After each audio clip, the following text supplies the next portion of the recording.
Okay, నమస్తే అండి. అందరూ కూడా 6వ అధ్యాయం 24వ శ్లోకం చూడండి. సంకల్ప ప్రభవాన్ కామాన్ త్యక్త్వా సర్వానశేషతః మనసైవేంద్రియ గ్రామం వినియమ్య సమం తతః శనైరుపరమేత్ బుద్ధ్యా ధృతి గృహీతయా ఆత్మసంస్థం మనః కృత్వా న కించిదపి చింతయేత్ యతో యతో నిశ్చరతి మనశ్చంచలమస్థిరం తతస్తతో నియమ్యైతత్ ఆత్మన్యేవ వశం నయేత్. 27 చూద్దాం. ప్రశాంత మనసం హేనం యోగినం సుఖముత్తమం ఉపైతి శాంతరజసం బ్రహ్మభూతమకల్మషం. ఇంకొక శ్లోకం చూద్దాం. తేలిగ్గానే ఉంది కదా, ఇది చాలా తేలిగ్గా ఉంది శ్లోకం. తర్వాత ఇంకొక శ్లోకం 28. యుంజన్నేవం సదాత్మానం యోగి విగత కల్మషః సుఖేన బ్రహ్మ సంస్పర్శం అత్యంతం సుఖమశ్నుతే. తర్వాత శ్లోకంలోకి వెళ్తాం. 29. సర్వభూతస్థమాత్మానం సర్వభూతాని చాత్మని ఈక్షతే యోగయుక్తాత్మా సర్వత్ర సమదర్శనః. ఓకే అండి, 29 వరకు ఇవాళ మనం చెప్పుకున్నాము. యోగారూఢుడు అంటే ధ్యాన అభ్యాసం చేసే వాళ్ళని యోగారూఢుడు అంటారు. అంటే సాధకులు. ఈ సాధకులు అంటే శ్రవణం మననం. యోగారూఢుడు అంటే చాలా మందికి అర్థం కాదు. యోగారూఢుడు అంటే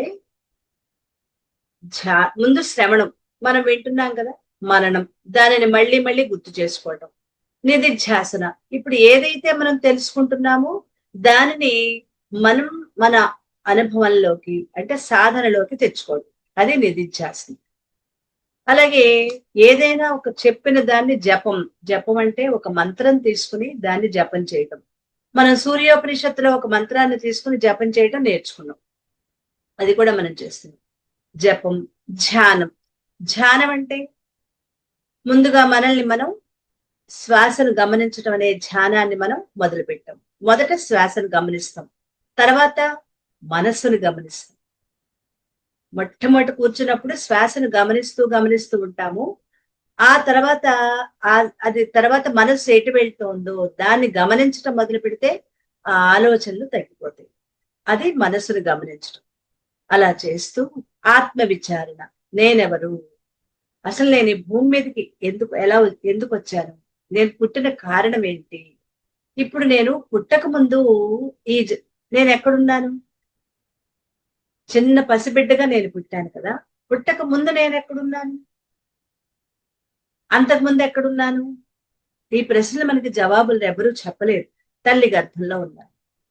తల్లి గర్భానికి ముందు ఎక్కడున్నా నేను, అవ్యక్తంలో ఉన్నాను.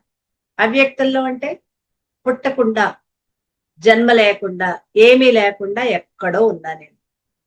మరి అంతకుముందు ఎక్కడున్నా నేను, వేరొక జన్మలో ఉన్నాను కదా. అంతకుముందు ఎక్కడున్నాను, మళ్ళీ సేమ్ తల్లి గర్భంలో ఉన్నాను, మళ్ళీ అవ్యక్తంలో ఉన్నాను, మళ్ళీ వేరొక జన్మలో. అలా ఇప్పటికి నేను ఎన్ని జన్మలు ఎత్తాను, చాలా జన్మలు ఎత్తాను. ఈ జన్మల్లో నేనేం నేర్చుకున్నాను, ఇప్పుడు నేను ఇక్కడ ఏం తెలుసుకోవాలి, ఇప్పుడు నేను అసలు పుట్టడానికి ఇలా పుడుతూ చస్తూ ఉండటమేనా, దీనికి ఇంకా ఏమైనా ఒక ఎండ్ కార్డ్ అనేది లేదా?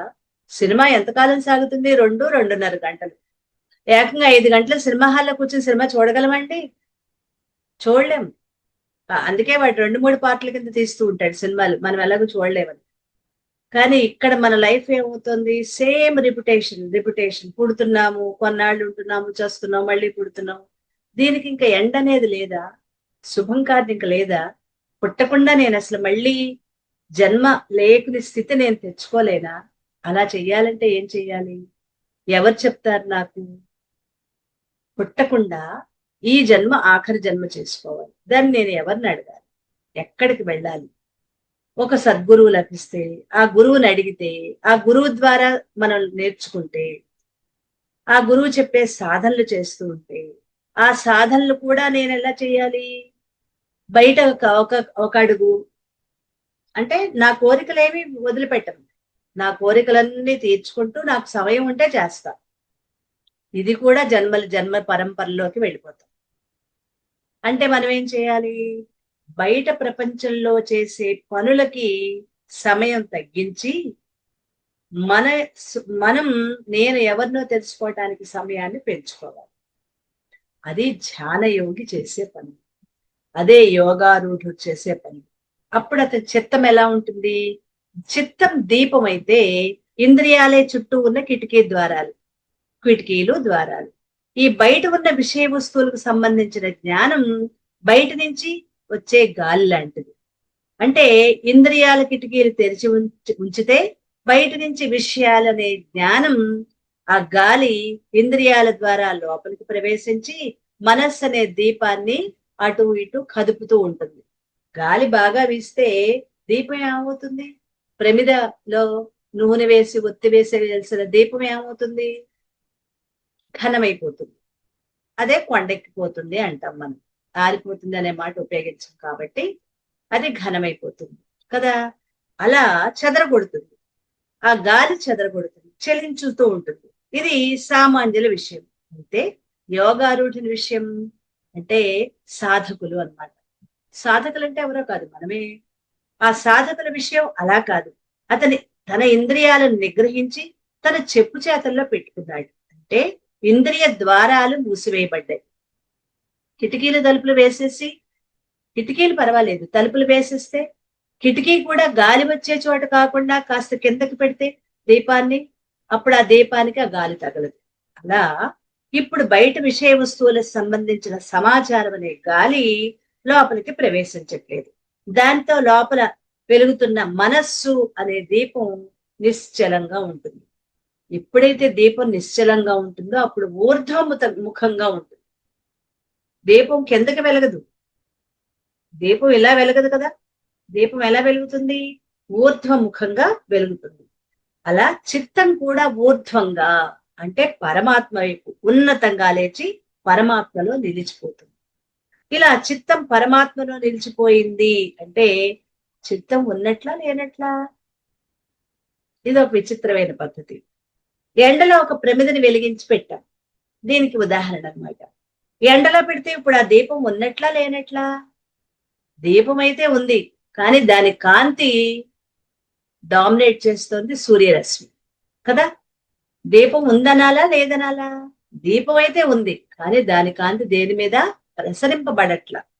ప్రసరించినా దాని వెలుగు సరిపోదు, అది చాలా తక్కువ స్థాయిలో వెలుగు ఉంటుంది, ఏ ప్రభావము చూపించదు.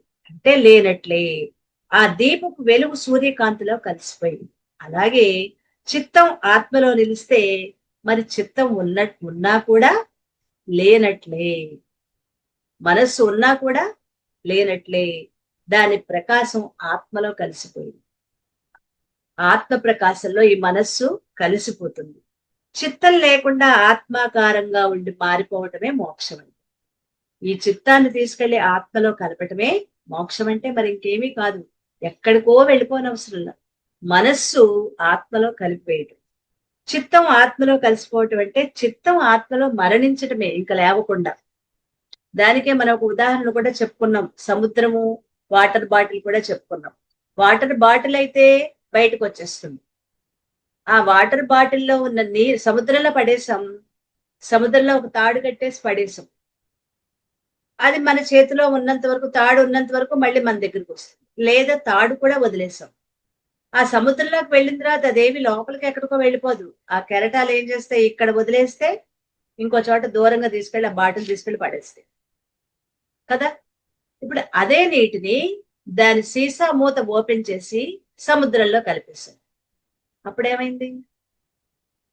ఆ నీరు మళ్ళీ వెనక్కి వస్తుందా? మన నీరు మనకి వెనక్కి వస్తుందా? మనం సీసాలో పోసిన నీరే వెనక్కి వస్తుందా? కాదు, సముద్రంలో కలిసిపోతుంది. అలా చిత్తం కూడా ఆత్మలో కలిసిపోతుంది. యోగ సిద్ధి కలిగినప్పటి స్థితిని, యోగ మహిమని, అప్పటి ఆనందాన్ని ఇప్పుడు రాబోయే 4 శ్లోకాల్లో వివరిస్తున్నారు. ఇవి కూడా చాలా ముఖ్యమైన శ్లోకాలు అన్నమాట. ఏంటది? 20వ శ్లోకం. యత్రో పరమతే చిత్తం నిరుద్ధం యోగ సేవయా యత్ర చైవాత్మనాత్మానం పశ్యన్నాత్మని తుష్యతి. యోగాభ్యాసం చేత ఎప్పుడు మనస్సు నిగ్రహించబడి పరమశాంతిని పొందుతుందో అప్పుడు పరిశుద్ధమైన మనస్సు చేత, అంటే శుద్ధి చేయబడిన కొన్ని పదాలు మనకి కొత్తగా వినిపిస్తాయి, ఎక్కడో ఎక్కడో విన్నట్లుగా ఉంటాయి. ఏం కంగారు పడకండి, ఈ పదాలన్నీ సనాతన ధర్మంలోనివే, ఎక్కడి నుంచో మనం తెచ్చుకున్నావు కాదు, ఇక్కడి నుంచే బయటికి వెళ్ళింది. పరిశుద్ధమైన మనస్సు చేత పరమాత్మను తన యందే దర్శిస్తూ ఆనందిస్తూ ఉంటాడు, అప్పుడు యోగ సిద్ధి కలిగినది. అంటే సామాన్యుడి మనస్సు 2 రకాలుగా ఉంటుంది.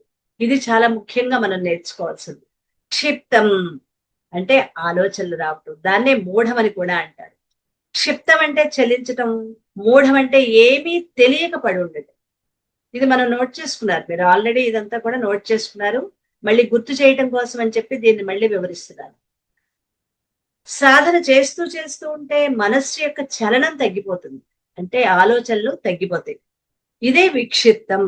అంటే విక్షిప్తం అంటే ఆలోచనలు లేకపోవటం, క్షిప్తం అంటే చలించుతో ఆలోచనలు ఉండటం, విక్షిప్తం అంటే ఆలోచనలు తగ్గిపోవటం, ఆలోచనలన్నీ పోవటం. ఇంకా ఇంకా ధ్యాన సాధన కొనసాగిస్తున్న కొద్దీ పరుగులు తగ్గిన మనస్సు ఒకే విషయం మీద కేంద్రీకరించబడుతుంది. అలా ఒక్క విషయం మీదే కేంద్రీకరించడాన్ని ఏకాగ్రం అంటారు. అలా ఏకాగ్రమైన మనస్సులో ఆ ఒక్క విషయం కూడా లేకుండా పోతే దానినే నిరుద్ధం. అది కూడా లేకుండా, అసలు ఏమీ లేకుండా, సంపూర్ణంగా ఏమీ లేని స్థితి, పూర్ణ స్థితి. ఆ పూర్ణ స్థితిలో ఏమీ ఉండదు. అలా ఉండే స్థితిని నిరుద్ధం అంటారు. ఇదే ఆలోచన రహిత స్థితి, ఇదే నిర్విషయ స్థితి. ఏ విషయాలు లేని స్థితిని ఆలోచన రహిత స్థితి అంటారు. మరి దీని ఫలితం ఏంటి? ఇలా ఉండటం వల్ల ఏమిటి ఉపయోగం? ధ్యానయోగం వల్ల మనస్సు ఆత్మయందు లయమై అక్కడ ఆనందాన్ని పొందుతూ ఉంటుంది. మనస్సు ఎందులో లయమవుతుంది? ఆత్మలో కలిసిపోయి అందులో ఆనందాన్ని పొందుతూ ఉంటుంది. ఇక్కడ విషయ వస్తువుల ద్వారా కూడా మనకు ఆనందం వస్తుంది, కానీ ఈ విషయాల ద్వారా వచ్చే ఆనందాన్ని విషయానందం అంటారు. మరి విషయాల ద్వారా వచ్చే ఆనందం శాశ్వతంగా ఉంటుందా? ఆ విషయాలు వస్తువులు ఉన్నంత వరకే శాశ్వతం. అవి పోతే మన ఆనందం కూడా పోతుంది. అంటే విషయాలతో వచ్చే ఆనందం కొద్ది రోజులే ఉంటుంది, శాశ్వతంగా ఉండేది అది కాదు. అదే ఆత్మ ద్వారా వచ్చే ఆనందం, అది శాశ్వతమైన ఆనందం, అదే నిత్యానందం, అదే శాశ్వతమైన ఆనందం. నిజంగా విషయాల నుంచి వచ్చే ఆనందం కూడా, అది కూడా విషయాలలో లేదు, వాటి వెనకనున్న ఆత్మ నుంచి వచ్చిందే. ఇక్కడ ఇది మనం చాలా జాగ్రత్తగా నోట్ చేసుకోవాలి. ఈ విషయాలు ఏదైనా చూస్తే మనకి లోపల నుంచి ఆనందం వస్తోందని మనం అర్థం చేసుకున్నాం కదా, అది విషయాల వలన వచ్చిన ఆనందమా? అది కూడా కాదు, అది కూడా మన ఆత్మలో నుంచి వచ్చే ఆనందమే. ఎందుకు అంటే ఆత్మ ఎప్పుడూ ఆనందంగానే ఉంటుంది. ఆత్మ ఎప్పుడూ ఆనంద స్థితే, అది ఆనంద నిలయం. ఆనంద నిలయమే మనం. నేను ఆనంద నిలయాన్ని. ఆనంద నిలయం ఎవరుంటారండి? వెంకటేశ్వర స్వామి అన్నది ఆనంద నిలయంలోనే కదా, పరమాత్మే కదా. ఆ ఆనంద నిలయమే నాది, నేను పరమాత్మనే, ఆత్మ చైతన్యాన్ని. నేను ఎప్పుడూ ఆనందంగానే ఉంటాను. కాకపోతే మన ఫోకస్ ఎక్కడుంది? బయట విషయాల మీద, వస్తువు మీద ఉంది. అది చూడగానే మన లోపల ఒక ఆనందం కలిగింది. అంటే నీ లోపల, అది లోపల ఆత్మలోని ఆనందమే ఆ విషయాల వల్ల వచ్చింది అని మనం అనుకుంటున్నాం. అది కూడా ఆత్మ నుంచే వచ్చింది. ఇది కొత్త విషయం అన్నమాట.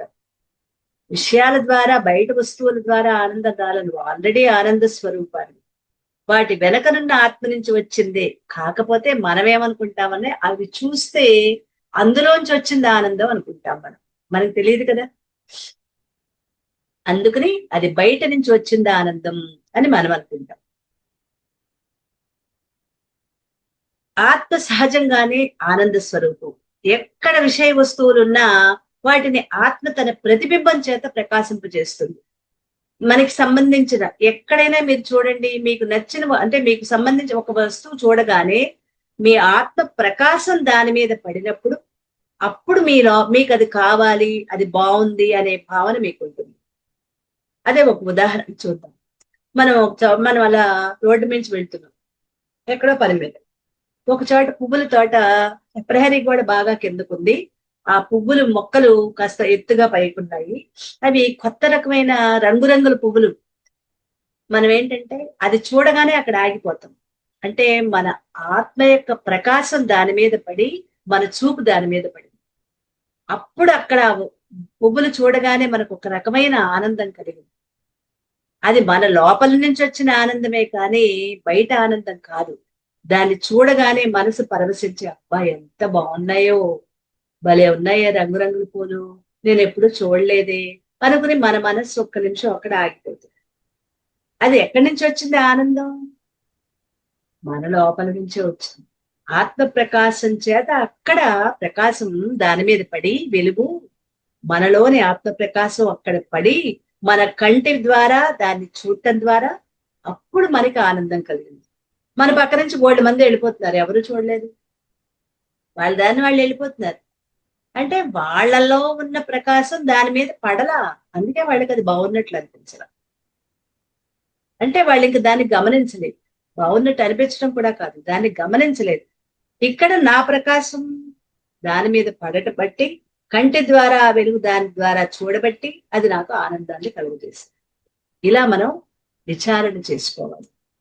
కానీ విషయ వస్తువులు స్వభావ సిద్ధంగా అవి ఆనందం మాత్రం కాదు. అవి చెప్పాలంటే వాటిలో ఆనందం కంటే దుఃఖమే ఎక్కువ ఉంటుంది. మొదట్లో ఆనందంగా ఉంటాయి.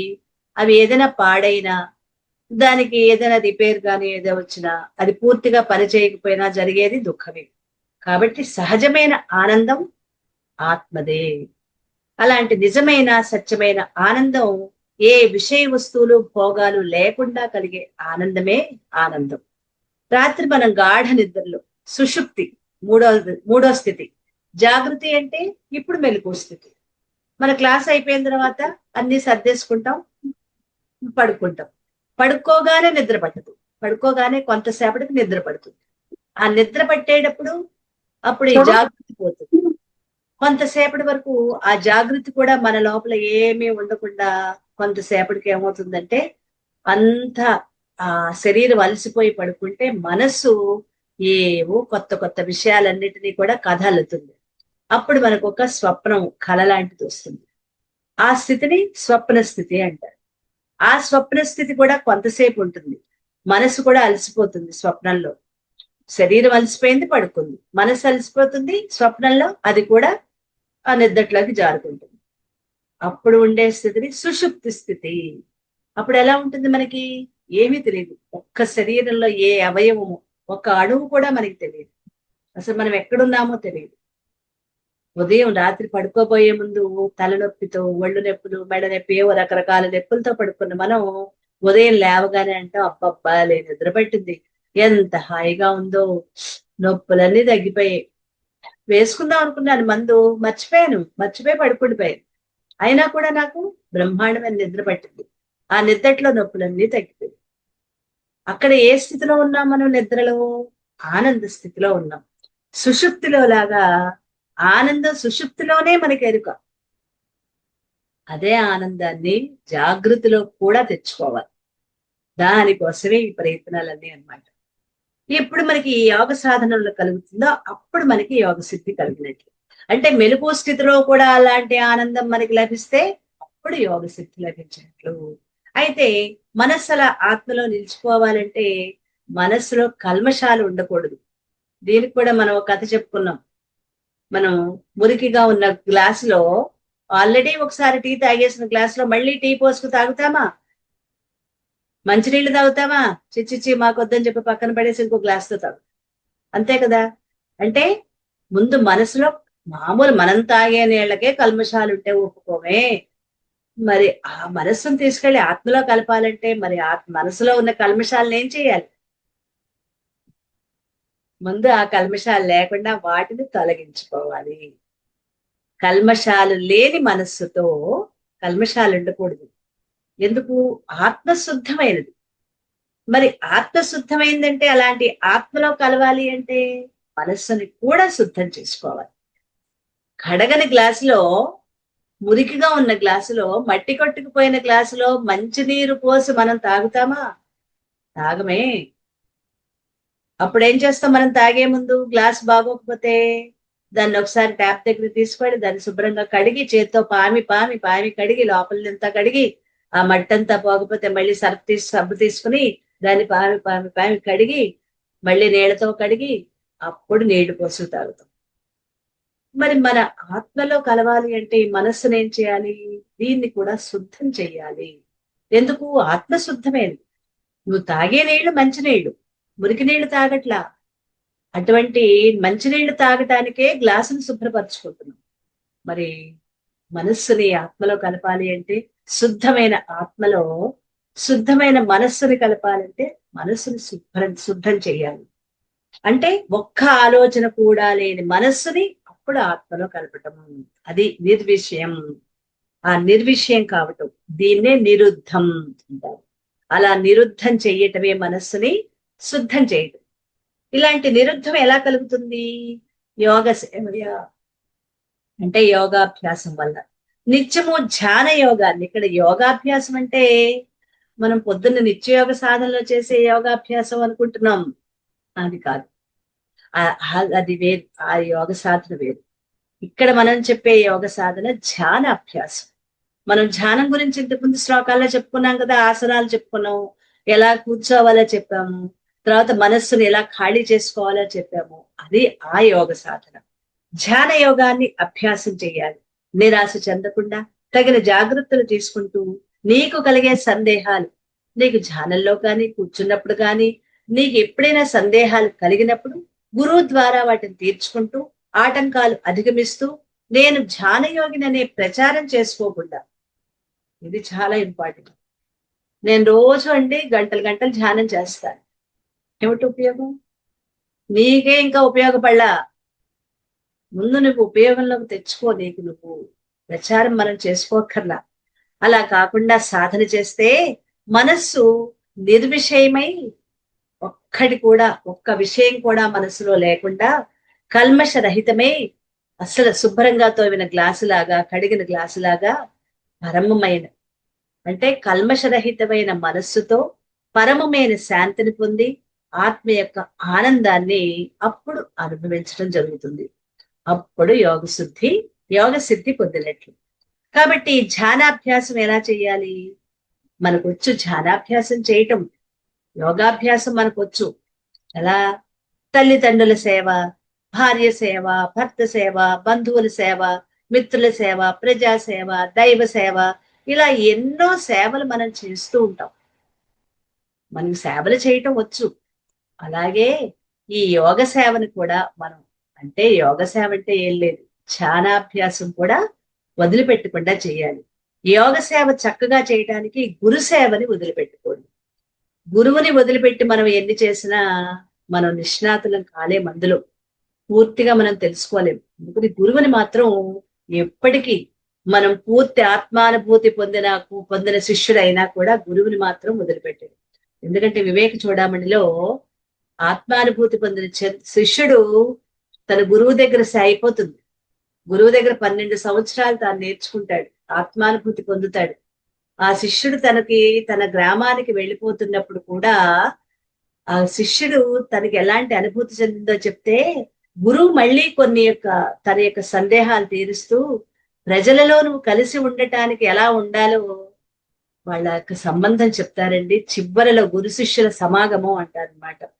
అదే స్నాతకోత్సవం అంటారు. మామూలుగా మనకి యూనివర్సిటీలో అవి చేస్తూ ఉంటారు కదా, ఆ స్నాతకోత్సవం అనమాట. అంటే శిష్యుడు తాను ఇంక అన్ని నేర్చుకుని గురువుని వదిలిపెట్టే సమావేశం ఎంత అద్భుతంగా ఉంటుంది అంటే, అతను మళ్ళీ ఈ ప్రపంచంలోకి వెళ్ళిపోతాడు. తన ఆత్మానుభూతి పొందాడు, కానీ ఇక్కడికి వెళ్ళిన తర్వాత తను అలా ఉంటే సరిపోదు. ఎలా ఉంటూ కూడా తన ఆత్మానుభూతిని పొందుతూ ఉండటానికి తగిన విధంగా గురువు శిష్యుడికి ఎన్నో మార్గదర్శన విశేషాలు చెప్తారనమాట. అది వివేక చూడమణిలో ఆదిశంకర్లు తన యొక్క అనుభవాన్ని రంగరించి ఆ చివరి చివరి శ్లోకాల్లో చాలా అద్భుతంగా, చివరి 40 శ్లోకాల్లో ఆయన వివరించిన తీరైతే చాలా అద్భుతంగా, అది నిజంగా మనం ఆ స్థితిని మనం ఉన్నామా అనిపించేటట్లుగా ఉంటాయి ఆ శ్లోకాలు. చాలా బాగుంటాయండి. అలా గురువుని మాత్రం ఆత్మానుభూతి పొందినా కూడా గురువుని వదిలిపెట్టకూడదు. తన శరీరం వదిలిపెట్టేంత వరకు గురువు ఉన్నా లేకపోయినా గురువుని మాత్రం వదిలిపెట్టకూడదు. అది శిష్య ధర్మం అన్నమాట. ఇంకా యోగ సిద్ధి ఎప్పుడు కలిగినట్లో తర్వాత శ్లోకాల్లో తెలియజేస్తున్నారు. 21వ శ్లోకం. ఎందుకంటే 2 శ్లోకాలు వెనక్కి వెళ్తే గాని అంతకు ముందు వారంలో మనం చెప్పుకునే మనకి అవగాహనలోకి రావని అంతకు ముందు శ్లోకాలు మనం వివరించుకున్నాం. 21 చూద్దాం. సుఖమాత్యంతికం యత్తద్ బుద్ధిగ్రాహ్యమతీంద్రియం వేత్తి యత్ర న చైవాయం స్థితశ్చలతి తత్వతః. అంతలేని ఇంద్రియ గోచరం కాని బుద్ధికి మాత్రమే తెలిసేది అయినా సుఖం ఏదైతే ఉంటుందో దాన్ని తెలుసుకుని ఎప్పుడు తత్వం నుండి చలించకుండా స్థిరంగా ఉంటాడో అప్పుడు యోగ సిద్ధి కలిగినట్లు వివరించుకున్నాం. ధ్యాన యోగంలో సిద్ధి పొందిన వాడు ఆత్మ సుఖాన్ని, ఆనందాన్ని పొందుతాడు. ఎలాంటిది ఆ సుఖం అంటే అది అంతులేని ఆత్మానందం. దానికి తుది మొదలు లేదు. నిరంతరం ఆనందమే ఆనందం. నందతి నందతి నందత్యేవ భజగోవిందంలో చెప్తారు కదా. అలా నిరంతరం అదే ఆనందంలో మునిగిపోయి ఆత్మానందంలో ఉంటారు. ఇక్కడ విషయానందం అంతంతో కూడుకుంది. విషయాలు అవి విషయాలు అంతమైతే ఆనందం కూడా అంతమైపోతుంది. వస్తువు తెచ్చుకున్నాం, విషయాలంటే ఏం లేదు. విషయాలు, సంఘటనలు, వస్తువులు, వ్యక్తులు ఇవి తాత్కాలికంగా ఉంటాయి. అవి గాని దూరం అయ్యాయా ఆనందం కూడా దూరం అవుతుంది. దానికి ఉదాహరణ చెప్తాను. పెళ్లి చేసుకున్నావు, ఆనందం. 10 సంవత్సరాల తర్వాత అంత ఆనందంగా ఉంటావా? తర్వాత ఒక పిల్లవాడు పుట్టాడు, చెప్పలేని ఆనందం. వాడు పెరిగి పెద్దవాడు అవుతున్నాడు. చెప్పిన మాట వినకుండా వాడు ఇష్టం వచ్చినట్లు అంతా అల్లరి చేస్తూ ఉంటే అప్పుడు ఆనందంగా ఉంటుందా? ఇవన్నీ అంతంతో కూడిన ఆనందాలు. అంటే ఇవన్నీ ఒక ఉదాహరణలు అన్నమాట. ఒక ఆనందం అన్నది విషయాల్లో ఉన్న ఆనందం నిరంతరం ఒకేలా ఉండదు అని చెప్పటం. కానీ ఆత్మ వల్ల వచ్చే ఆనందం అంతులేని ఆనందం. దానికి ఇది ఇంత అంత అని చెప్పడానికి కూడా లేనంత ఆనందం. అతీంద్రియం. ఇష్టమైన పదార్థాలు తినేటప్పుడు, కోరిన కోరికలు తీరేటప్పుడు, ఇష్టమైన వ్యక్తులు, వస్తువులు లభించినప్పుడు అప్పుడు కూడా ఆనందం కలుగుతుంది.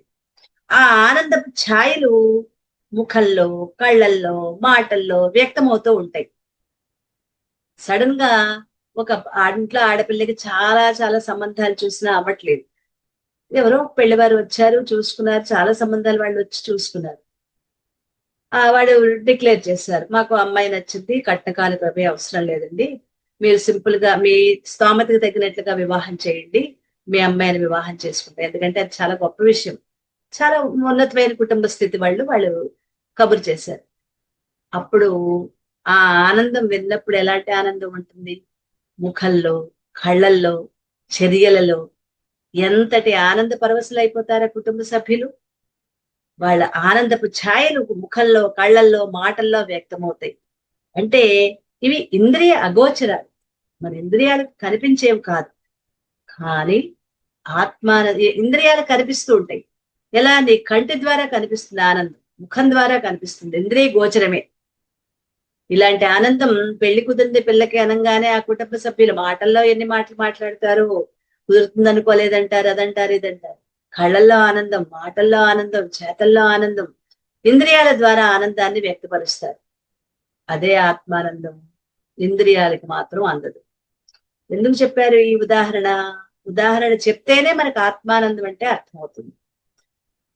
ఇంద్రియాల ద్వారా విషయాలకి ఆనందం మాత్రం వ్యక్తం చేయగలం. అదే ఆత్మానందం అయితే ఇంద్రియాలకి అతీతంగా ఉంటుంది. అంతేది కాదు, అగోచరం.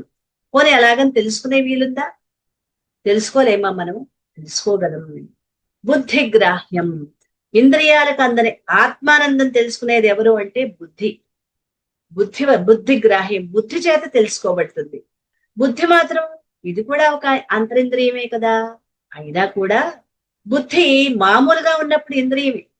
మామూలుగా మనం ఇంద్రియాల్లో చెప్పినప్పుడు అంతరింద్రియం కింద బుద్ధిని చెప్తాం. కానీ ఆ బుద్ధి ప్రాపంచిక వాసనలు వదిలి పరమాత్మ సంబంధమైన జ్ఞానంతో ఉన్నప్పుడు శుద్ధమైపోతుంది. ఎందుకంటే బుద్ధి ఆత్మకి దగ్గరగా ఉంటుంది. దగ్గరగా ఉండటం అంటే ఆత్మకి దగ్గరగా ఉండడం ఆత్మవాక్యం కూర్చోవటం అని కాదు.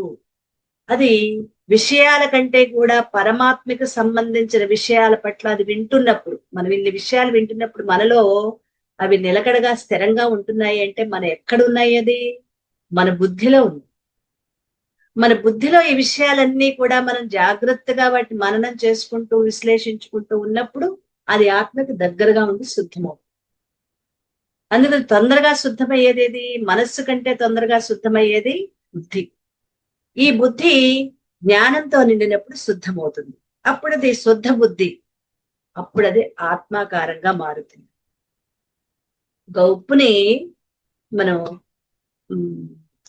పొట్లం కట్టాం. పొట్లం కట్టి అది సముద్రంలోకి దింపాం తాడు కట్టి. సముద్రం ఎంత లోతుందో అని పడవలో వెళ్తూ ఆ ఉప్పుని పొట్లం కట్టి లోపలికి దింపినప్పుడు ఏమవుతుంది? ఆ ఉప్పు సముద్రంలోకి వెళ్ళిన కాసేపటికి నీటిలో కరిగిపోతుంది. సంపూర్ణంగా అది నీళ్లలో చక్కగా కరిగిపోతుంది. విడిగా ఉన్నంత కాలం అది ఉప్పు పట్లం. అది తన అస్తిత్వాన్ని కోల్పోయి సముద్రాకారంగా మారిపోతుంది. అలాగే మన బుద్ధి ఆత్మలో నిలిచి ఆత్మాకారంగా మారినప్పుడు ఇంకా అది ఇంద్రియంగా ఉండదు, అది కూడా ఆత్మగానే ఉంటుంది. ఎందుకంటే బుద్ధే తొందరగా శుద్ధమవుతుంది. ఇప్పుడు బుద్ధిలో ఈ జ్ఞానం నిలుస్తుంది. ఏ జ్ఞానం? ఆత్మజ్ఞానం. నేను ఆత్మని అనే జ్ఞానం బుద్ధిలో స్థిరపడితే అది పరమాత్మకి దగ్గరవుతూ దాన్ని ఇంకొద్దిగా పెంచుకుంటూ పెంచుకుంటూ సాధనాపూర్వకంగా మనం చేసే సాధనలన్నీ బుద్ధి శుద్ధం చేసి అవుతుంది. ఎప్పుడైతే బుద్ధి శుద్ధమవుతుందో అది ఆత్మలో కలిసి ఆత్మాకారంగా మారుతుంది. అలా బుద్ధి ఆత్మలో నుంచి ఆత్మాకారంగా మారినప్పుడు ఇంకా అది ఇంద్రియం కాదు, అంటే అంతరింద్రియంలో కాకుండా శుద్ధ బుద్ధి తెలుసుకోగలుగుతుంది. అప్పుడే నిర్మలమైన ఆ శుద్ధ బుద్ధికే ఈ ఆనందం అనేది తెలుసుకోగలుగుతుంది. శుద్ధ బుద్ధి ద్వారానే మనం ఆనందాన్ని గ్రహించగలం. ఇలాంటి ఆనందాన్ని పొందిన యోగి అందులోనే స్థిరంగా ఉంటాడు. ఆ తత్వం నుంచి ఇంకా జారి పడడు. ఎందుకంటే ఆనందాన్ని రుచి చూసేశాడు. ఎలాంటి ఆనందం? శాశ్వత ఆనందాన్ని బుద్ధి శుద్ధం చేసుకుని ఇటువంటి ఆనందాన్ని ఎప్పుడైతే తను తెలుసుకుంటాడో యోగి, ధ్యానయోగి అందులో స్థిరంగా ఉంటాడు. ఆ తత్వం నుంచి ఇంకా జారి ఇంకా బయటకు రాడు, చలించడు. అంటే విషయానందంలాగా ఆ విషయాలు ఉన్నప్పుడే ఆనందం, విషయాలు పోయినప్పుడు ఆనందం పోవటం లాంటివి తరిగిపోవటం తొలగిపోవటం అనేది ఉండదు. శాశ్వతంగా ఆనందంగా ఉండిపోతాడు. మనం ఈ లోకంలో ఏదైనా సుఖాన్ని ఆనందాన్ని పొందాలంటే ఎంతో కష్టపడతాం. కొన్నిటిని త్యాగం చేస్తాం, కొందరిని ఆశ్రయిస్తాం, కొందరికి లంచాలు కూడా ఇస్తాం. ఇంత చేస్తే ఆ సుఖం గాని ఆనందం గాని వస్తువు గాని శాశ్వతంగా ఉంటుందా? బాగా ఉంటే 10 ఏళ్ళు లేదా 20 సంవత్సరాలు.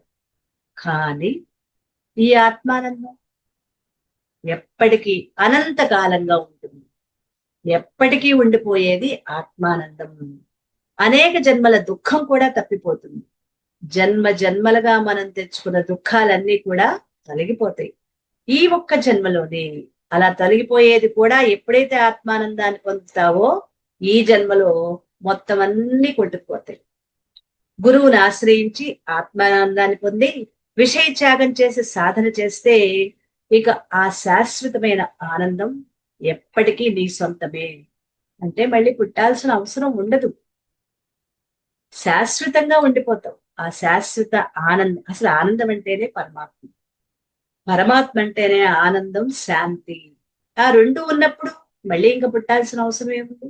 అదే చెప్తూ ఇలాంటి శాశ్వతమైన ఆనందాన్ని, అంతులేని ఆనందాన్ని, ఆత్మానందాన్ని పొంది అందులోనే స్థిరంగా ఉండి ఆ ఆనందం నుండి, ఆత్మతత్వం నుండి చలించకుండా స్థిరంగా నిలిచిపోతే ఇక అతడు యోగంలో సిద్ధి పొందినట్లు. మరి ఆత్మ సుఖం ఎలాంటిదో, అలాంటి సుఖం పొందిన వాడి భావం ఎలా ఉంటుందో, వాళ్ళు ఎలా ప్రవర్తిస్తారో తర్వాత శ్లోకంలో చెప్తున్నారు. 22వ శ్లోకం చూద్దాం. యం లబ్ధ్వా చాపరం లాభం మన్యతే నాధికం తతః యస్మిన్ స్థితో న దుఃఖేన గురుణాపి విచాల్యతే. ఉపనిషత్తుల జ్ఞానం తెలుసుకుంటే ఎన్నో జన్మలు తప్పిపోతాయి. అది జాగ్రత్తగా అవగాహన చేసుకుంటాం. ఉపనిషత్తుల జ్ఞానం మనం గాని తెలుసుకుంటే అనేక జన్మలు ఇంకా పుట్టాల్సిన అవసరం లేకుండా కోట్లాను కోట్ల జన్మలు తప్పిపోతాయి. అదే సాధనలు చేసి ఆత్మయోగ్యం అయితే మళ్ళీ జన్మ అనేది ఉండదు. ఉపనిషత్తుల జ్ఞానం నేర్చుకుంటేనే జన్మలు తగ్గితే, అదే సాధన రూపంలో నువ్వు సాధనలు చేసి ఆత్మయోగ్యం అయితే ఈ జన్మే ఆఖరి జన్మ చేసుకోవచ్చు. దాన్నే చెప్తూ, దేనిని పొందిన తర్వాత ఇతరమైన దేన్ని గొప్ప లాభంగా భావించడు, ఎందులో నిలిచి గొప్ప దుఃఖం కూడా చెలించకుండా ఉంటాడు, అందులో ఆ యోగంలో సిద్ధి పొందినట్లే అంటూ, ఆత్మ సుఖం కన్నా మించిన సుఖం మరొకటి లేదు అని భావించుతాడు. ఎంతటి దుఃఖాన్నైనా చెలించిన వాడు యోగంలో సిద్ధి పొందినట్లే. అంటే ప్రపంచంలోని అన్ని సుఖాల కన్నా, అన్ని లాభాల కన్నా అధికమైనది ఆత్మసుఖం. ఇందాక నుంచి అదే చెప్పుకుంటున్నాం మనం. అన్నిటికంటే అత్యంతమైన ఆనందం ఆత్మానందం, అదే ఆత్మసుఖం. ఇందుకే ఆత్మసుఖం కన్నా మిన్న అన్యమైనది లేదురా అని వేదాంతులు పాడుకుంటూ ఉంటారు. ఎందుకంటే ప్రపంచంలోని విషయాల ద్వారా, వస్తువుల ద్వారా, భోగాల ద్వారా వచ్చే సుఖాలు భోగాలు నశ్వరం, నశించిపోయేవి, శాశ్వతంగా ఉండేవి కాదు, కొంతకాలం మాత్రమే ఉంటాయి. సుఖంగా కనిపిస్తాయే గాని ఆ సుఖం చాటున మాటున దుఃఖం కూడా దాగి ఉంటుంది. అయితే ఆత్మసుఖం అలాంటిది కాదు. అంటే ఏం లేదండి, ఒక వస్తువు తెచ్చుకున్నప్పుడు ఆ వస్తువు ద్వారా సుఖాన్ని సంతోషాన్ని పొందుతాం. దాని పక్కనే ఉంటుంది ఆ వస్తువు పాడైతే అప్పుడు మనలో కలిగేది దుఃఖమే కదా. కొత్తది కొనాలా, బాగు చేయించుకోవాలి. అది లేకపోతే అలవాటు అయిపోయింది. ఆ వస్తువు లేకపోతే ఉండలేకపోతున్నాడు. ఉదాహరణకు మనం వేసవకాలంలో ఫ్యాన్, మనకి ఏసీ లేదు, ఫ్యానే. కరెంటు పోయినప్పుడు ఎలాగో ఫ్యాన్ ఉండట్లేదు. కరెంట్ ఉన్నప్పుడు ఫ్యాన్ పని చేయకపోతే అప్పుడు వస్తుంది దుఃఖం మనకి. అంతే కదా, కరెంట్ ఉంది, ఫ్యాన్ రావట్లేదు, ఫ్యాన్ లేదు. ఇంకా చూడండి, ఎవరు బాగు చేస్తారా, వాళ్ళ చుట్టూ తిరిగి ఎండలో అయినా సరే గొడిగేసుకుని వెళ్ళి వాళ్ళని పెంచుకుని బతిమాలి మొత్తం మీద వాడిని ఇంటికి తెప్పించుకుని అప్పుడు ఆ ఫ్యాన్ బాగు చేయించుకుని ఆ ఎండలో పడిన కష్టాన్నంతా కూడా ఫ్యాన్ వేసుకుని హ్యాపీగా ఆ చల్లదలను ఆస్వాదిస్తారు. అందులోనే సుఖం, దాని పక్కనే దుఃఖం. అదే ఆనందం, ఆ పక్కనే దుఃఖం. అంటే ఆనందం పక్కనే, ఇక్కడ ఆనందం అని కూడా అంటానికి లేదు, సుఖం అనే అనాలి. సుఖం పక్కనే విషయాలలో సుఖం ఉంటుంది, ఆ సుఖం పక్కనే దుఃఖం కూడా ఉంటుంది. సుఖం చాటుని దుఃఖం కూడా దాగి ఉంటుంది. అయితే ఆత్మ సుఖం అలాంటిది కాదు, అది నిత్యమైనది. ఒకవేళ దాన్ని నువ్వు పొందినా, నీ శరీరం రాలిపోయినా, అంటే ఈ దేహం వదిలి వెళ్ళిపోయినా ఈ సుఖం మాత్రం రాలిపోదు. అదేంటండి, నేను లేకపోతే ఏ సుఖం ఎవడు పొందుతాడు? ఇంకా మళ్ళీ నీకు పుట్టాల్సిన అవసరం లేదుగా. నువ్వు తెచ్చుకున్నదే ఈ జన్మ ఎందుకు తెచ్చుకున్నావు? ఆ ఆనందం కోసం తెచ్చుకున్నావు. ఎప్పుడైతే ఆనందం పొందావో దేహాన్ని వదిలేసావు. ఇది పరికరాలు అనుకున్నాం కదా, ఈ పరికరాలను వదిలేసావు, నువ్వు శాశ్వతంగా ఉండిపోయి. అది ఈ దేహం రాలిపోయినా సుఖం మాత్రం రాలిపోదు. కారణం, నువ్వు శరీరానికి కాదు కదా, మరి నువ్వెవరివి? ఆత్మ చైతన్యం. శరీరం నీకు ఉపయోగపడటం కోసం, ఈ ఆత్మానుభూతి పొందటం కోసమే ఇన్ని శరీరాలు మార్చావు, ఇన్ని జన్మలు ఎత్తావు.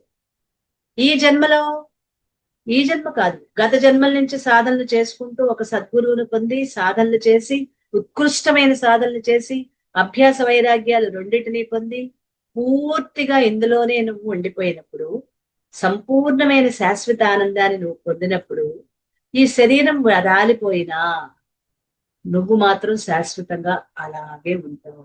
అదే ఆత్మానందం, అంతులేని ప్రశాంతి, అఖండ ఆనందం. కాబట్టి వివేకం కలవాడు నశించిపోయే ఈ ప్రాపంచిక సుఖాల కోసం పాకులాడకుండా, కాలాన్ని వ్యర్థం చేయకుండా ఆత్మ ప్రాప్తికి, ఆత్మ సుఖాన్ని పొందడానికి ప్రయత్నం చేయాలి. అందుకోసం ధ్యాన యోగాన్ని ఆశ్రయించి అందులో ఆరూఢుడు కావాలి. అంటే ఉన్నత స్థితి పొందాలి.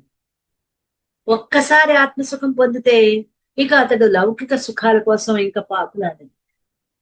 అసలు అల్టిమేట్ ఆనందం పొందిన తర్వాత చిన్న చిన్న దీపాలు, చీకటిలో మెనుగురు పురుగులు, బాగా చీకట్లో వెళ్తున్నాం, మెనుగురు పురుగులు దారి చూపిస్తాయి కదా. మన చేతిలో మెనుగురు పురుగులు దారి చూపిస్తాయి. అప్పుడు మనకు గుర్తొచ్చింది, చీకట్లో పెడుతున్నాం, మిడుగుర్లు కొద్దిగా ఇక్కడ దారి వెలుగుతూ ఉంటాయి. మీకు ఎప్పుడైనా గమనించారు, మిడుగురు పురుగులు వెలుగుతూ ఆరుతూ ఉంటాయి. అవి మనకి చిన్న దారిని, చిన్నగా దారి కనిపిస్తుంది. అదే మన దగ్గర టార్చ్, ఒక దీపం ఉంది.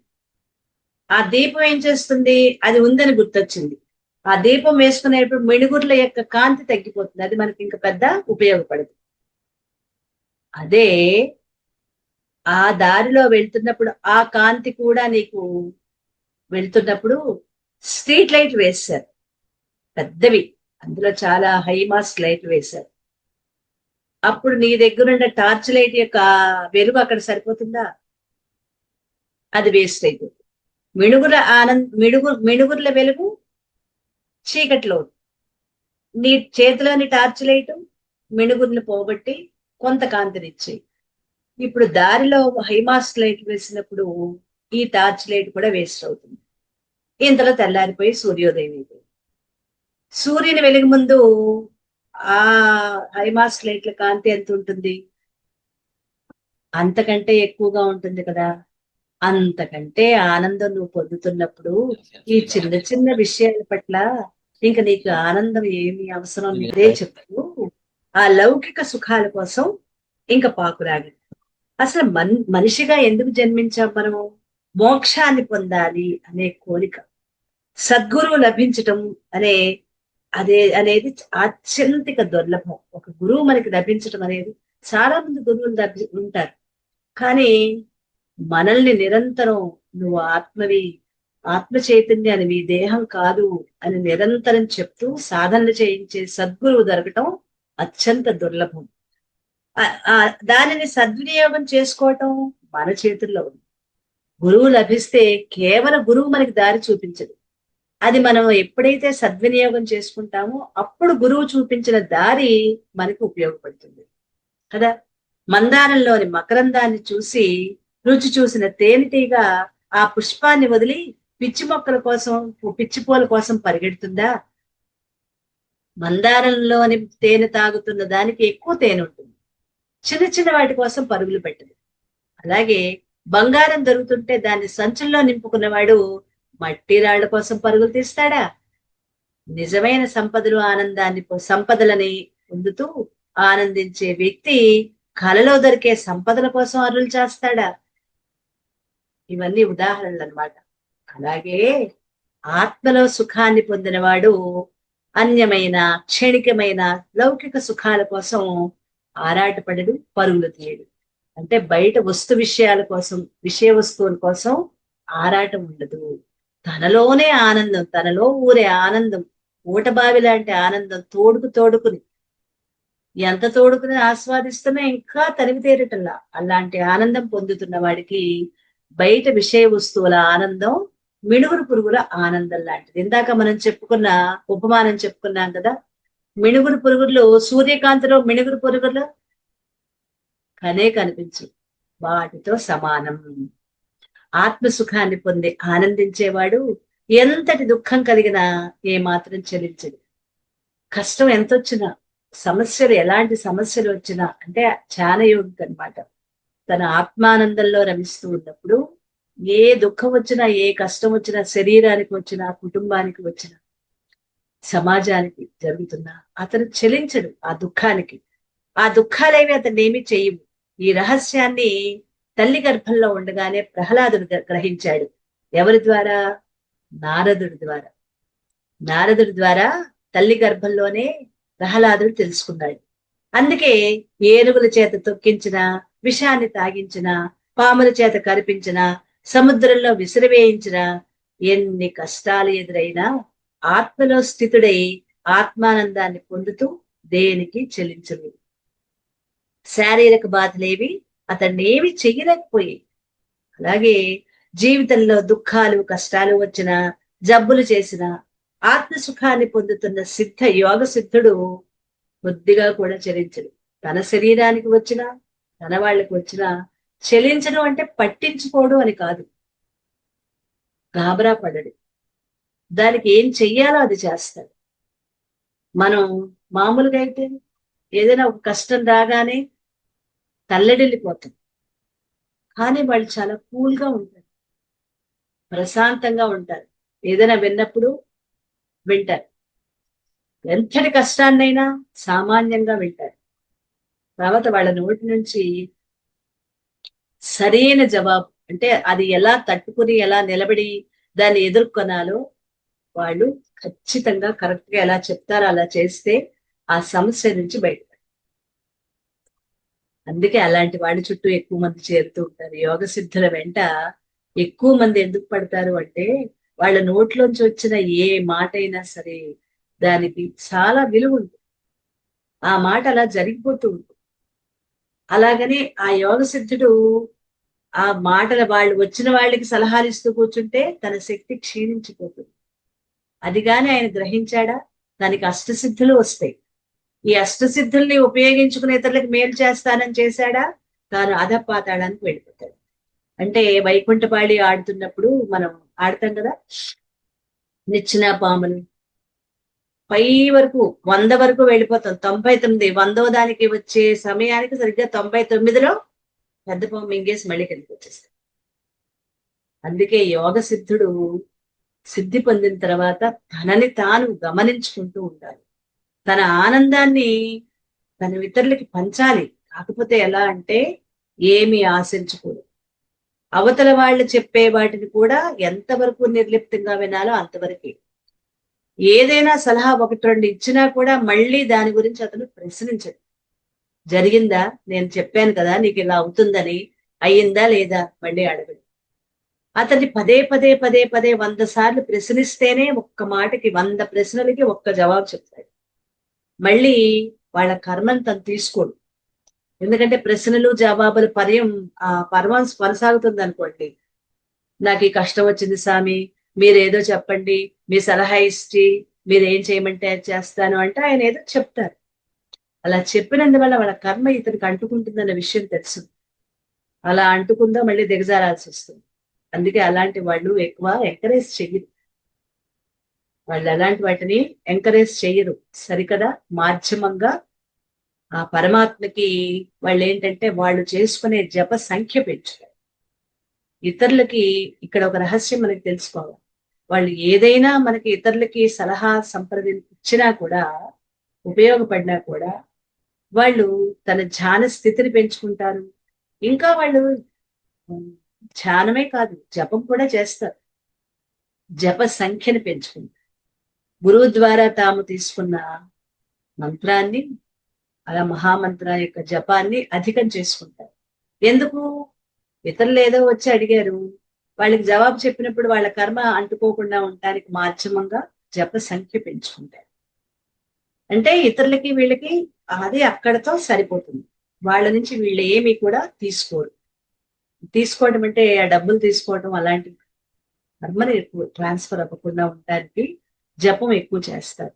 అందుకే చూడండి, మనకి ఇవి చెప్తూ ఉంటారు చూసారా, ప్రశ్నలు చెప్పేవాళ్ళు జ్యోతిష్యులని కూడా కాదు, ఎక్కడో ఉంటారనమాట. వాళ్ళు ఎక్కడో నోటికి కోటికి చాలా దూరంగా ఎక్కడో ఉంటారు. వాళ్ళు ఎక్కువ మంత్ర సాధనలోనే ఉంటారు. వాళ్ళు తీసుకున్న మంత్రాన్ని నిరంతరం జపం చేసుకుంటూ ఉంటారు. ఎవరైనా వచ్చి ప్రశ్న అడిగితే చెప్పక మానలేరు. నలుగురు ఏదో వచ్చారు కదా పాపం, ఎందుకంటే వాళ్ళు ఎప్పుడూ ఆర్ద్రంగా ఉంటుంది. ఇతరుల యొక్క దుస్థితి చూస్తే అయ్యో వీళ్ళు ఇంకా లౌకిక విషయాల్లో పడి ఏడుస్తున్నారే, వీళ్ళని కూడా వీళ్ళు ఉద్ధరించబడాలి, వీళ్ళు కూడా పైకి రావాలి, నాన్న తెలుసుకున్నాను నేను, వీళ్ళు కూడా పైకి రావాలని ఆ వ్యక్తికి కూడా కొద్దిగా మనసులో అనిపించి సరే వీళ్ళకు ఒక చిన్న సహాయం చేస్తే వాళ్ళు కూడా ఈ మార్గంలోకి వస్తారులే అని చేసే చిన్న చిన్న సహాయాలు ఏం చేస్తాయి అంటే బంధించేస్తాయి. ఆ బంధించబడకుండా ఉండాలి అంటే తను చేసుకునే జప సాధన, ధ్యాన సాధనని పెంచుకుంటాడు. ఒకళ్ళో ఇద్దరికో చెప్తారు తప్ప తండోపతండాలుగా మనుషులు వస్తూ ఉంటే వాళ్ళకి చెప్పరు. ఎందుకు చెప్పరు? ఆయన ఇంతకుముందు చెప్పేవారు కదా, ఇప్పుడు ఎందుకు చెప్పట్లేదు? ఒకళ్ళకి ఇద్దరికి మంచి జరిగేటప్పటికీ ఇంకా జనాలు క్యూ కట్టేస్తారు. క్యూ కట్టేస్తే ఈయన సాధన ఏమైపోతుంది? అడుగంటిపోతుంది. అందుకే అక్కడ నో వేకెన్సీ బోర్డు లాగా హౌస్ఫుల్ బోర్డు పెట్టేస్తారు. ఇంకెవరికి చెప్పరు. అలా చెప్పటం వల్ల తన స్థితి నుంచి తాను జారిపోతాడు. చాలా జాగ్రత్తగా ఉండాలి. ఎప్పుడైతే యోగ సిద్ధి పొందినా కూడా అదే ఆనందంలో ఉన్నంత వరకు ఏముండదు. ఇతరులకి ఏదైనా సహాయం చేయటం మొదలుపెట్టినప్పుడు అక్కడ జాగ్రత్తగా ఉంటారు వాళ్ళు అనమాట. అలా ఆత్మానందాన్ని పొందుతూ ఎన్ని కష్టాలు ఎదురైనా ఆత్మలో స్థితుడై ఆత్మానందాన్ని పొందుతూ దేనికి చెలించలేదు ప్రహ్లాదుడు. శారీరక బాధలేవి అతన్ని ఏమీ చేయలేకపోయాయి. అలాగే జీవితంలో దుఃఖాలు కష్టాలు వచ్చినా జబ్బులు చేసినా ఆత్మసుఖాన్ని పొందుతున్న యోగ సిద్ధుడు చెలించడు. గురునా దుఃఖేన అపిన విచాల్యతే, గొప్పదైన దుఃఖాన్ని పొందినప్పుడు కూడా ఏమాత్రం చెలించడు. అంటే శరీరం శస్త్రచికిత్సకి అవసరమైన చికిత్స చేయించుకుంటున్నప్పుడు కూడా అప్పుడు కూడా చెలించడు. అప్పుడు కూడా ఎనస్థీషియా నాకు ఇవ్వాల్సిన అవసరం లేదు, అది లేకుండానే నాకు ఆపరేషన్ చేయమని కోరుకుంటాడు. అదే రమణ మహర్షి చేశారు. ఎనస్థీషియా అవసరం లేదు, మీరేం ఆపరేషన్ చేసుకుంటారో చేసుకోండి, నాకు ఎటువంటి సంబంధం లేదు, మీరు చేసుకోండి, ఏమీ అనరాయి. అలాంటి స్థితి నిజంగానే ఉంటుంది. అదే చెప్తూ జీవితంలో ఎన్ని కష్టాలు వచ్చినా దుఃఖాన్ని పొందినప్పుడు కూడా ఏమాత్రం చెలించడు అని చెప్తున్నాడు భగవానుడు. కష్టాలు ప్రారంధం వల్ల, దుఃఖాలు అజ్ఞానం వల్ల వస్తున్నాయి. ప్రారంధం వల్ల కష్టాలు, అజ్ఞానం వల్ల దుఃఖాలు వస్తున్నాయని గ్రహించి అజ్ఞానాన్ని తొలగించుకొని ఆత్మలో స్థితుడై ఆత్మసుఖాన్ని పొందుతూ దేనికి చెలించకుండా ఉంటాడు. దేనికి చెలించడు. ఎంత కష్టం వచ్చినా చెలించకుండా ఉంటాడు. అజ్ఞాని నేల మీద బరువును మోసినట్లు కష్టాలు మోస్తాడు. ఇప్పుడు బరువు ఏదైనా ఉంది, నడుచుకుంటూ వెళ్తున్నాం అనుకోండి, కొంత దూరం అయితే పెద్ద బరువు అనిపించదు, 10 కేజీలు బరువు మోసుకుంటూ వెళ్తాం. 2 కిలోమీటర్లు 15 కేజీల బరువు మొయ్యాలి అంటే కొద్ది దూరం అయితే ఎలాగోలా చేతులు మార్చుకు మొయ్యగలరు. అదే 2 కిలోమీటర్లు మొయ్యాలంటే చాలా కష్టపడి మోస్తారు కదా. నేల మీద నడిచి వెళ్ళేటప్పుడు బరువును మొయ్యాలంటే చాలా కష్టంగా మోస్తారు. అదే నీళ్లలో ఒక దాని మీద ఒక జ్ఞాని నీటిలోని బరువును మోసినట్టుగా కష్టాలు మోస్తాయి. ఎందుకు? ఆ నీటిలో ఒక తెప్ప మీద దాన్ని పెట్టి తీసుకువెళ్తుంటే అది బరువు తెలియదు కదా, ఆ బరువుని తెలియదు. జ్ఞాని ఎలాగా మామూలు సామాన్యుడు నెత్తి మీద మోస్తున్న బరువులాగా కష్టాలు మోసుకుంటూ వెళ్తాడు. మరి జ్ఞానికి కష్టాలు ఉంటాయి. నీటిలో ఈజీగా తీసుకెళ్లిపోతున్నట్లుగా అలా కష్టాలను కూడా తను ఈజీగా వాటిని భరిస్తాడు అని చెప్పడమే ఇది ఉదాహరణ. నీటిలో బరువులని అది బరువుగా ఉండదు, అందుకని ఆ బరువు లేకుండా దాన్ని ఇలా పట్టుకుని తీసుకుని వెళ్ళిపోతాడు. అలా స్వప్నంలో వచ్చిన కష్టాలు మేలుకున్న వాడిని బాధ పెట్టలేనట్లుగా ఈ మిథ్యా జగత్తులోని కష్టాలు జీవభావం నుండి మేల్కొని ఆత్మభావంలో ఉన్నవాడిని ఏ మాత్రం బాధ పెట్టదు. ఈ యోగ స్థితి ఎలాంటిదో తెలుపుతూ ఈ స్థితిని ఎలా పొందాలో తెలియజేస్తున్నారు 23వ శ్లోకం. 23వ శ్లోకం రేపు చెప్పుకుందామండి. ఇప్పటి వరకు చెప్పుకున్నది అర్థమైందా? అంటే యోగారూఢుడైన వాడి పరిస్థితి ఎలా ఉంటుందో చెప్పుకుంటూ మనం ఆ స్థితి ఎలా తెచ్చుకోవాలి, ఎటువంటి సాధనలు చేయాలి, ధ్యాన సాధన వదిలిపెట్టుకోదు, శ్రవణం మననం నిధిధ్యాసన ఇవి మనం చేస్తూనే తెలుసుకున్న ఈ జ్ఞానం అంటే నేను ఎప్పుడో చాలా పెద్ద చదువులు చదివానంటే నాకు 15 డిగ్రీలు ఉన్నాయి, 4 డిగ్రీలు ఉన్నాయి. ఇవి లౌకిక చదువులు. ఈ శరీరాన్ని వదిలి వెళ్ళినప్పుడు ఈ చదువులు ఏవి కూడా మనతో పాటు జీవుడు తనతో పాటు తీసుకువెళ్ళలేదు. ఎందుకంటే ఇక్కడ భుక్తి కోసం మనం చదువుకున్నాం. ఇక్కడ ఏ వృత్తో నేర్చుకున్నాం, సరదాగా ఏ కళలో నేర్చుకున్నాం, ఆ కళలు అంతవరకే. మనతో పాటు వాటిని తీసుకెళ్ళం. అయితే కొన్ని తీసుకువెళ్తాం, ఎలా వాసనలుగా తీసుకెళ్తాం. వాసనలుగా కొంతవరకు పట్టుకెళ్తగలమేమో కానీ ఈ లౌకిక చదువులు ఏవి కూడా మన జీవుడు తనతో పాటు పట్టుకెళ్ళలేదు. మరి పాపం పుణ్యం తీసుకువెళ్తాడు శరీరం వదిలి వెళ్ళినప్పుడు. ఇంకేం పట్టుకు వెళ్తాడు? ఆత్మ జ్ఞానాన్ని. అంటే నేను ఆత్మని అని ఇప్పుడు మనం తెలుసుకుంటాం. వేదాల జ్ఞానం, ఉపనిషత్తుల జ్ఞానం, వీటిని ఇవి బ్రహ్మసూత్రాలు. అంటే ఈ ఉపనిషత్తులు అంటే ఉపనిషత్తుల యొక్క సారమే భగవద్గీత. తర్వాత మనం ఎలాగో ఉపనిషత్తులు తెలుసుకుంటాం. అందులో ఉన్న జ్ఞానాన్ని ఏంటి, అందులో ఉంది జ్ఞానం. ఉపనిషత్తుల్లో ఏంటి జ్ఞానం ఉంది?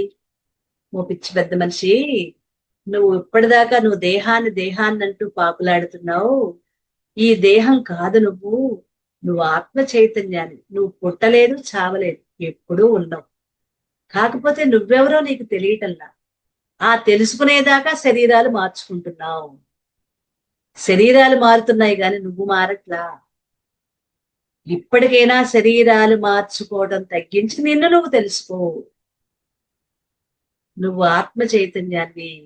ఇవన్నీ పరికరాలు, నువ్వు తెచ్చుకున్న పరికరాలు. ఈ దేహము, జ్ఞానేంద్రియాలు, కర్మేంద్రియాలు, ప్రాణాలు, మనస్సు, బుద్ధి, చిత్తము, అహంకారము, ఇవన్నీ కూడా నువ్వు తెచ్చుకున్న పరికరాలు. ఇవి నువ్వు కాదు. నువ్వెవరివి? ఆత్మ చైతన్యాన్ని అని ఒక సద్గురువు ద్వారా ఎప్పుడైతే తెలుసుకుంటామో, ఓహో, అయితే ఇవి నేననుకున్నాను ఎన్నాళ్ళు. నేను తింటున్నాను, నేను నడుస్తున్నాను, నేను పడుకున్నాను, నేను చూస్తున్నాను అనుకున్నాను. నేను కాదా అది? మరి నేనెవరిని? నేను ఆత్మ చైతన్యాన్ని. మరి నేనేం చేస్తాను? నేనేమి చేయను. ఆత్మ చైతన్యమైన నేను పుట్టలేదు, చావులేదు, ఎప్పటికీ ఉంటాను. నేనేమైనా చేస్తానా? అకర్త. నేనేమి చేయను. పోనీ నేనేమైనా అనుభవిస్తానా? నేను అనుభవించను, కూడా అనుభవించను, అభోక్తను. పోనీ నాకేమైనా ఆకారం ఉందా? ఏ ఆకారం లేదు, నిరాకారం. గుణాలున్నాయా? నిర్గుణం.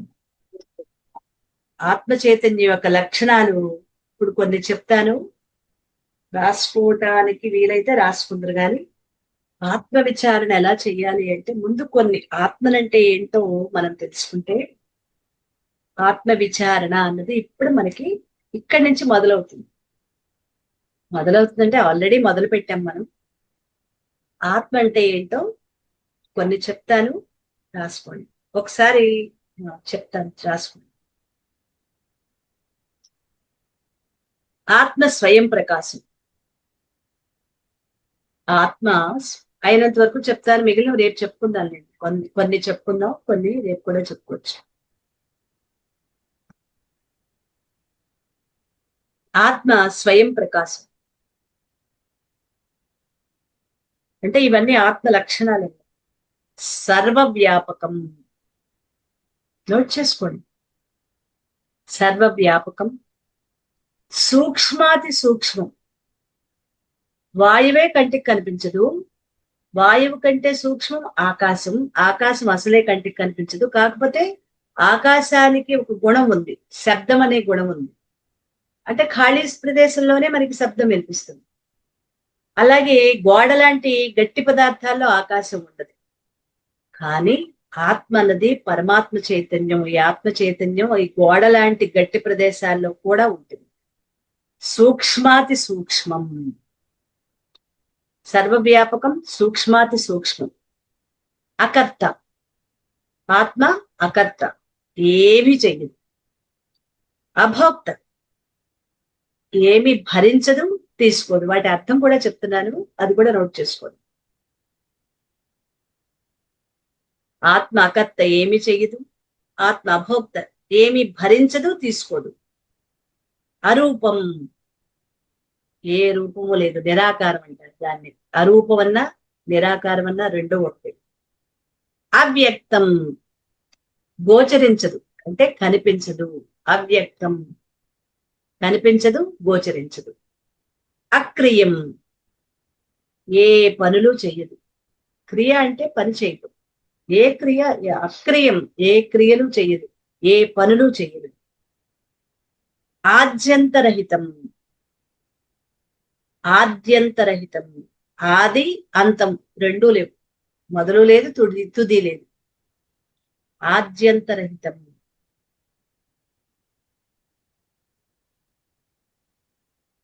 అప్రమేయం, సాటి లేనిది. సాటి లేనిది అంటే దీనికంటే ఇంకా మనం ఇంకేమీ లేదు, వివరించడానికి కూడా వీల్లేంది. అప్రమేయం, సాటి లేనిది. అనాఖ్యం, నామం లేనిది, పేరు లేనిది అనమాట. అనాఖ్యం. అవ్యయం, నాశనం లేనిది. అవ్యయం, నాశనం లేనిది. అనంతం, అంతం లేనిది. అనంతం, అంతం లేనిది. అగోచరం, మనస్సు వాక్కులు వేటికి అందనిది, అంటే ఇంద్రియాలకు గాని వేటికి కూడా అందనిది. మనస్సుకు ఇంద్రియాలకు అందనిది అగోచరం. మనస్సు ఇంద్రియాలకు ఎవరు ఇంతకీ ఇది? ఆత్మ చైతన్యం, నేనన్నమాట. ఎన్ని లక్షణాలు చూడండి ఆత్మకి.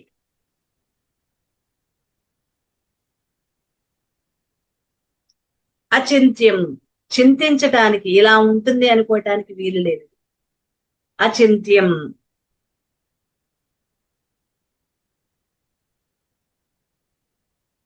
ఆనంద స్వరూపం, ఇది మనకు తెలుసు, ఆనంద స్వరూపం.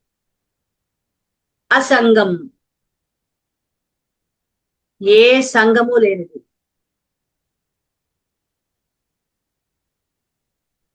అనిర్దేశ్యం, అనిర్దేశ్యం, నిర్దేశించి ఇది అని చెప్పడానికి వీలు లేదన్నమాట. అనిర్దేశ్యం. అఖండం, ముక్కలు చేయటానికి వీల్లేదు. ఖండం అంటే ముక్కలు ముక్కలుగా, అది చేయటానికి వీల్లేదు. అద్వితీయం, రెండవదంటూ ఏదీ లేదు. అద్వితీయం, ఉన్నది ఒకటే, రెండవది లేదు అని చెప్పడం. అక్షరం, నాశనం లేనిది. క్షరం అంటే నాశనం, అక్షరం అంటే నాశనం లేనిది. అక్షరం, ఓకే, నాశనం లేనిది. అజం, పుట్టుక లేనిది. జ అంటే పుట్టటం, అజం పుట్టుక లేనిది. అనిర్వచనీయం, అనిర్వచనీయం, కనీసం ఇలా ఉంటుంది అని చెప్పటానికి, నిర్వచించటానికి కూడా వీలు లేదు. అనిర్వచనీయం, నిర్వచించటానికి వీలు లేనిది. ఇంకా రూపాతీతం, రూపం లేదు, రూపానికి అతీతం. గుణాతీతం, గుణాలు లేవు. భావాతీతం, భావంతో ఇలా భావించడానికి కూడా వీల్లేదు. భావాతీతం. రూపాతీతం, గుణాతీతం, భావాతీతం. చిదంస, చిదంస అంటే శుద్ధ చైతన్యం. చిదంస, అదే మనం ఆత్మ విద్యా విలాసుల చిత్ అంటున్నాం కదా, అదే చిదంస. శుద్ధ చైతన్యం, ఇదే పరమాత్మ. ఇంకొద్దిగా ఉన్నాయి. నిరాకారం, ఆకారం లేనిది. నిర్గుణం, గుణాలు లేనిది. నిరంజనం, నిరంజనం, పేరు కూడా వింటూ ఉంటారు. నిరంజనం అని, నిరంజన్ అనే పేరు వింటూ ఉంటాం కదా, అంటే ఎటువంటి కల్మషాలు లేని. నిరంజనం అనే మాటకు అర్థం ఎటువంటి కల్మషాలు లేని, శుద్ధం అన్నమాట. నిరీహం, ఏ కోరికలు లేకపోవటం. నిరీహం, ఈ మాట మీరు ఎప్పుడు వినుండరు. నిరీహం, ఏ కోరికలు లేకుండా ఉండటం. నిశ్చలం, చలనం లేనిది, అంతటా ఉంది. నిశ్చలం, చలనం లేనిది. నిర్వికారం, వికారాలు లేనిది. మనకి 6 వికారాలు, షడ్వికారాలు ఉన్నాయి. పరమాత్మకి ఏ వికారాలు లేవు. పుట్టటం, ఉండటం, పెరగటం, కృషించటం, నశించటం, ఇవన్నీ ఉన్నాయి కదా మనకి 6 వికారాలు. పరమాత్మకి ఏ వికారాలు లేవు. అందుకే నిర్వికారం. నిర్వికల్పం. నిర్వికల్పం అంటే సంకల్పాలు ఏవీ లేవు. పరమాత్మకి ఏ సంకల్పాలు లేవు. పరమాత్మ అంటే ఆత్మ చైతన్యం. నిర్మలం. నిర్మలం ఏ మలినాలు లేవు. చైతన్య స్వరూపం, ఇది మనకు తెలుసు. చైతన్య స్వరూపం, సచ్చిదానందం, పరబ్రహ్మం, ఇవన్నీ ఆత్మ పేర్లే. మనకి అర్థమయ్యేది. కూటస్థం. కూటస్థం అన్నా పరమాత్మ చైతన్యం. ఆధారం,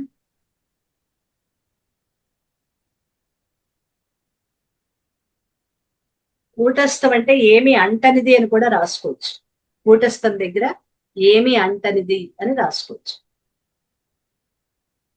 ఆధారం, ద్రష్ట.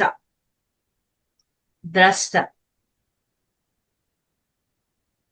చితి, ద్రష్ట, అలా 2 రాసుకోవచ్చు.